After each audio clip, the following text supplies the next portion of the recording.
It's time for another episode of Battle Brothers Abridged, where in the previous part, we were working our way up to having some metal armour, some armour that can take a few hits, allowing us to survive more, and we've definitely seen a drop in the number of casualties recently. We've also started unleashing dogs on our enemies, which also helps out. Nice aggro beacon, does a bit of damage, super cheap as well. So we're just carrying on with the next mission that I did. It was a Caravan Escort mission. In the various spammed walkthroughs people have put in the comments of the early episodes, which I've now seen by this point, well, not necessarily in the gameplay, but as I'm commentating, people were saying that you shouldn't take Caravan missions because they're never worth it. As far as I can tell, there's nothing particularly bad about the Caravan missions. Usually you have to fight a bandit party, but virtually every mission is fight a bandit party, so they don't seem to be any different to ordinary missions you can take on. Anyway, here we are, fighting a bandit party on the way to our destination.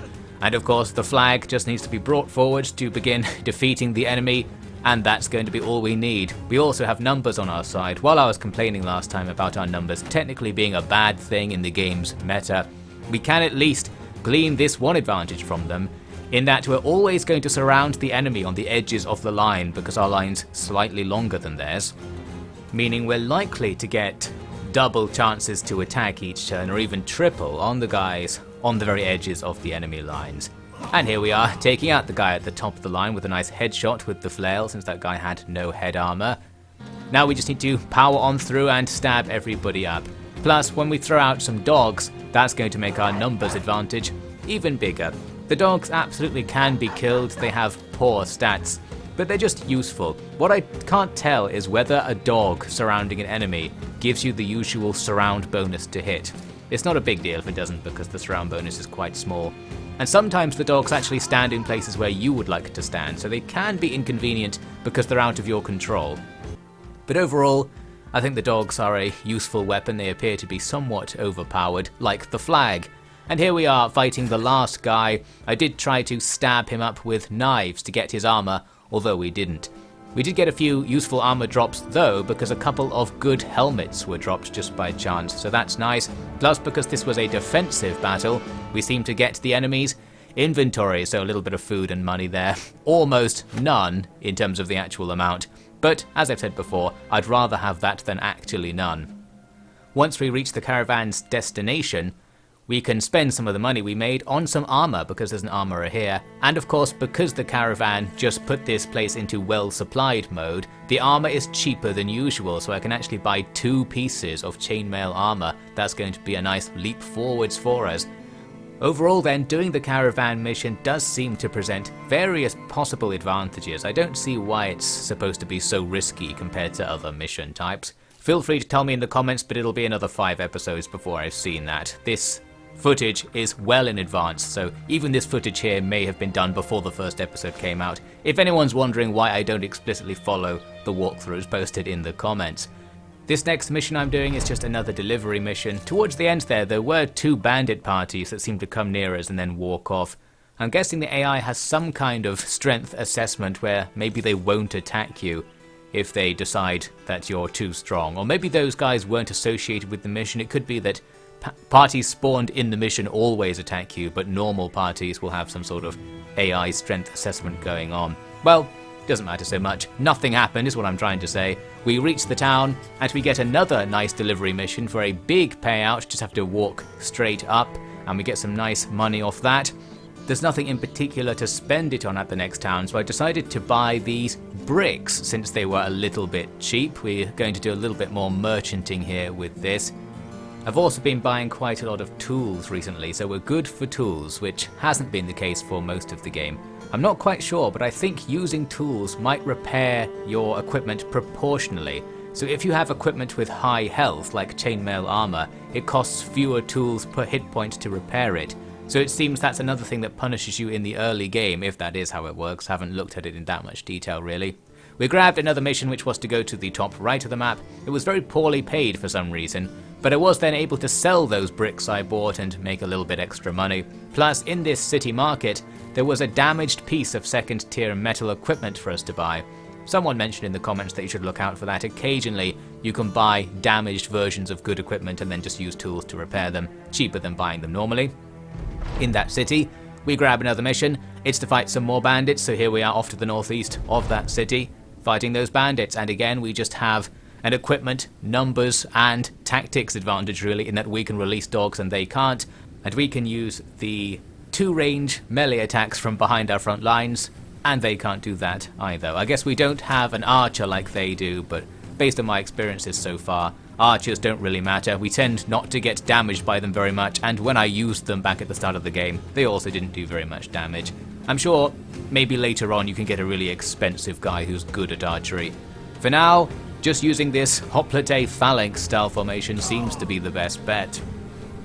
As before, it's the ends of the line where things immediately go well because we can have multiple members attacking at once. And boom, straight away we've killed 2 guys. Now it's a 13 versus 5 and we've got better stuff. Their archers not doing anything, which is going to help us out. And we have a very sharp flag, again hacking its way forwards as usual. So we absolutely annihilate them in this battle with minimal damage. That's all good. Nothing special in terms of loot. But it's another mission done, another 25 renown banked on our way to, well, 1,000 actually, because we get an achievement right after this for having 1,000 renown. That's handy. I'm still not sure how precisely renown links into the money you're getting, but there must be some sort of background algorithm that's getting better for us as the renown goes up. One imagines. I then went to a nearby town because I remembered it was the place that had a dog store. So I bought a whole bunch of extra dogs, and now we've got like 5 or something among our party. There were no missions nearby though because it was a castle-y settlement. So I went back to the start of the game, which was also nearby, and grabbed this extremely easy delivery, just going to the town next door for no money really, but it's more renown, so it's still worth it I suppose. Because we'd just done the mission that's here, we now have to travel elsewhere looking for more missions. Luckily another nearby town has the dreaded Caravan Mission for us, so we take that on. This caravan takes us off, well, not very far actually, just back to the right next to where the dog town was. Then there were no missions, so I had to head to the south and found a mission to fight some dire wolves. Now the dire wolf missions were ones that gave me difficulty when I first started playing, but this time we're much more ready for it. We've got enough gear to survive a round of direwolf attacks for starters. And we've got a phalanx as mentioned earlier. We can put everyone into spear wall formation, which is like an ability you can use instead of your shield. That means when the enemy approach you, there's a chance they'll take a bit of damage and be knocked back, as we can see here. Not sure what the chance is, and it certainly doesn't always happen, but that's something, and it's going to be particularly useful in cases like with the direwolves. When they just run at them, there's no chance of them like raising their shield or walking backwards or something like with bandits, in which case raising your spear might be a waste of your fatigue or leave you vulnerable to attack. So this was the perfect chance to try it out, and it seems to work pretty well. This final wolf gets hit a whole bunch of times. Once they are in melee range though, there's nothing so sophisticated. We are just going to try and stab them up. I suppose we could knock them back with the shield and then try to go back into spear wall, but I'm not sure we'd have the fatigue or action points to pull that off as it stands. We just get stabbing and things are going to go well enough because we have a lot of stabbers doing the work. Even though the direwolf can attack you loads of times, we don't take too much damage, although we do lose a dog. I suppose the dog could have stopped us taking real damage. Maybe it's cheaper to absorb damage into the dogs rather than spend tools to repair your armour, or of course buy another battle brother. It's certainly cheaper than that. So it seems kind of mean, but I'm pretty sure constantly spamming dogs, even if you have no hope of actually defeating the enemy with them, is always going to be quite a cost-effective idea. So as you can see, we're slashing forwards and easily defeating the enemies. Here was a case where a dog comes in especially useful. Our pike guy at the top misses, but he can use the rest of his action points to throw a dog at them instead, and the dog grabs a kill for us. Very nice. Looks like some of these wolves are trying to flee, so they'll stop attacking us. This is just getting better and better. So it's another mission where we don't take casualties. We're on a bit of a roll right now. We've gone through quite a few missions without taking any casualties, or even really coming close to taking casualties. Looks like having some gear and fighting enemies that suck is the right combination. The only downside now is that we have to do it a bajillion times to advance. So there's one more of those times under our belt. We've got a few sellable bits of loot as well. We can sell the furs to make some extra money off that mission. Although I suppose you only get that in lieu of the other loot you would normally get. So no idea if that's better or worse. The next mission is to fight some bandits. It looks like they're in a castle here, but it is lying. It's just a standard camp with a few impassable terrain pieces. There was a hill here, which the AI made some decent use of, in some cases having their troops be on the edge of it, so I have to hit uphill. But we can also go around to the edges thanks to our numbers, so we end up with a few troops on their level, plus their archer there is just running off into the background to make sure he's nice and inaccurate. That's fine by me. So we'll start surrounding the guys at the front. We release a bunch of dogs to go deal with the stuff at the back. That'll keep the archers in melee and mean they're not too much of a bother for us. So as for the fight, the enemy are armoured to roughly the same degree as us. That just means we have to hit them a bunch of times to bring them down, but because we have more hits to apply than they do, in a sheer slugging match where everyone's just hitting each other, we'll win because we're going to deplete their health faster than they can deplete ours, about twice as fast in fact. Plus we have our pikey pokes, which not only have that range but do much more damage than regular attacks, and the pikemen after attacking have enough action points to throw out a dog at the same time to further enhance our numbers. So here's where it begins. Someone manages to grab an uphill kill there and can then move up to claim the high ground. At that point there'll be no more high ground advantage anywhere along the line, and of course we're behind the enemy too, which perhaps contributes to this sudden fleeing. All of these remaining troops decide to try and leave. A good idea, but it's going to be extra good for us because now we can switch to secondary weapons quite safely and try to kill them in such a way that they drop some loot, this old routine. It's actually quite difficult when you have dogs, because the dogs are just out of control. They're just attacking constantly, so you can't try and keep the enemy alive to nurse them down to death by very slowly killing them with a fruit knife so their armor is intact, that sort of thing. We get some good loot since we're attacking a base and fighting higher level enemies. We've got a couple of nice helmets there and a pike. That's what we like to see, and those crossbow bolts and the crossbow, while I don't really have anyone who can use them, they're probably worth some money, so good to see stuff like that appearing. Next I went to a city to make some cash selling off all of the stuff I don't need in my inventory. I stopped on the way to buy some more of that quality wood. The quality wood place is right next to this city, so it's a good opportunity to make a bit of money on that trade. And now you can see you've got all sorts of things that I don't really have the ability to use or are lower tier than what we're looking for. All of the tier 1 weapons can just be sold because we're hankering for tier 2 at this stage.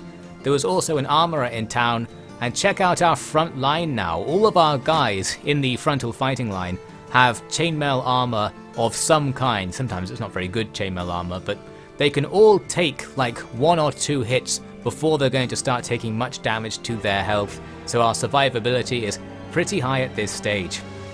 We grab another mission to deliver a thing up to the top left of the map, and there we go, easy crowns, enough money to buy another piece of armor when the chance arises. And that's what I really wanted to see from the very beginning, where each mission would allow you to get at least one thing that can improve your party, so it's less of a grind. We're there now. It only took, well, 12 hours of the grind to get there, I suppose. We take a caravan to a village, nothing happens on the way. I can use the lower prices in the village as a chance to grab some food and stuff. And there was a mission here to defend it against attackers. In come some attackers, and finally we've got a battle which will satisfy our fight 12 enemies quest objective. It's usually always 8 or 7 for whatever reason, but here we finally got 12. It's also a night battle, which helps us out because the enemy have archers back there, and they do get a penalty to their accuracy fighting at night. So this will suit our melee-only build. We charge on forwards and just attack. This battle, despite the enemy no longer being outnumbered, will be quite easy for us, because if you check out all of these guys, they kind of look like they suck. Lots of missing helmets, and lots of the tier 1 armor that used to be doing us the dirty, where you start losing health upon your first hit, and you can only really take 2 or 3 hits before you die, unless it's a pike, in which case you're just going to die pretty much straight away, or the flag, which I think is our most damaging weapon still. The pikeman grabs the kill, releases the dog to increase the pressure on the enemy.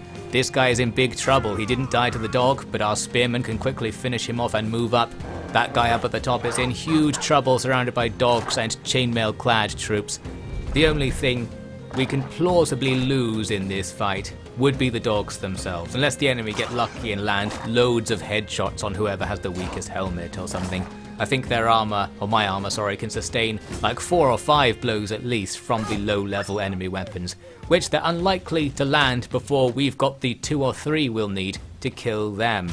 So the RNG is completely on our side here. This is the sort of situation where we need an auto-resolve or something similar in the game. We do actually lose one of our dogs, unfortunately, there, but we quickly take revenge, and broadly speaking, advance and slaughter these bandits with minimal effort. So another battle where nobody died. We're having quite a few of these recently, so our experience points should be building up. Our troops are generally around level 4 or 5. I'm not quite sure what the levels go up to, but at this stage there seems to be a plateau in that it's getting very hard to reach higher levels. I thought that was the end of the mission, but no, this defense mission actually has 2 waves. I figured you always had to fight one party to complete the mission. I was a bit outraged. I was like, oh, I thought I was going to get all of that pay for just defeating that first party. Now I have to win another battle. Well, it's okay, because this next wave is better in terms of their equipment, but it's back down to the standard 7 troops. So we can surround them, as you can see me doing at the start of the fight.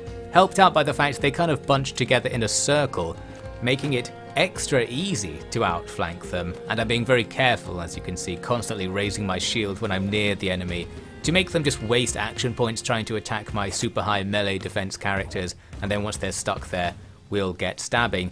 Plus, of course, we have our pikes to work on them while they're stuck in front of our shields.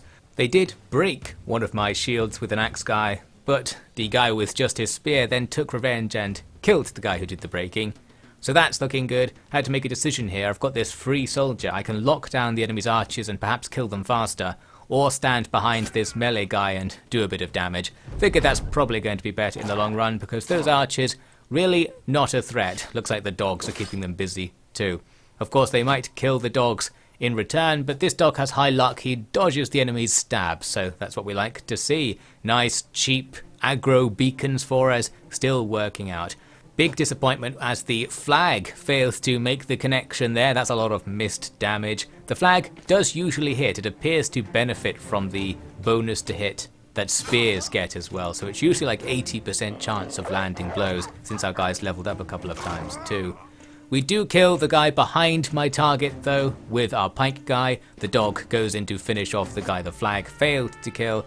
That's a situation where the dog actually went to stand where I needed to move my infantry, so it's a bit annoying having the dogs running about, but it did get me a kill, so I can't complain, and we just run the enemy off the field from this point.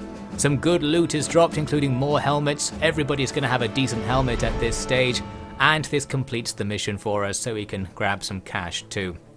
What I'd secretly like to see is a version of that mission where there were like 10 waves. If only because the defender's advantage in giving you better loot would mean you could stock up on food by doing a mission like that, which would give it a bit of a different niche in the game's economy, that kind of thing. So we've now completed our renown objective and got like 4 or 5 missions worth of extra renown. That's all good. I decided to go shopping next, going back up to the city in the top right, grabbing a cheap damaged helmet to repair up for use later. We've got plenty of tools at the moment. And I can sell off all of that junk you can see in my inventory that we don't really need. Well, I didn't sell all of it. I keep a reserve of equipment in case I need it for something or to sell later for emergency cash, really. I also went to the nearby dog store because I'm feeling rich now. We can get the dogs that cost twice as much and come with a bit of armour, so they're more effective as little aggro beacons and tanks. Maybe they can take a hit or two out there. We've now got something like 5 or 6 dogs. I'm prioritising putting them on the flanks, so that the guys sneaking around the enemy line can just throw out the dogs when they have some spare action points to add to the pressure and general annoyingness of being on the flanks. And I think one day I'll probably give everybody a dog. It seems like there's no disadvantage to that. Overall, our team is looking pretty strong now. At best, the bandits can match our equipment, but they don't seem to be able to match our numbers at the same time, so we're slightly ahead of the curve in some way. We get a new renown objective. It's to become professional, that is to get something like 1,000 renown, Well, that was easy. We have 1,400 at the moment, so I spent so long in that Fight 12 Enemies quest, I seem to have gotten ahead of this thing as well. So we'll complete that renown quest the next time it checks. It seems it only checks now and again, maybe it's every day or something. Basically, I just sat there with the quest, went to take on a mission here at Gerstel in the top left, and then while sitting waiting for something to happen in the mission, bang, we've suddenly fulfilled that ambition. And this particular ambition appears to unlock the ability to do the noble quests, so the quests you pick up from castles that I've been locked out of up until now. So we might be able to do something a little bit new with that. I don't know, because this is the very moment I've stopped playing at the time of recording. So I'll have to play some more, and we'll see if we can get through whatever this mission I'm doing now is, then go check out this new noble quest system in the next part.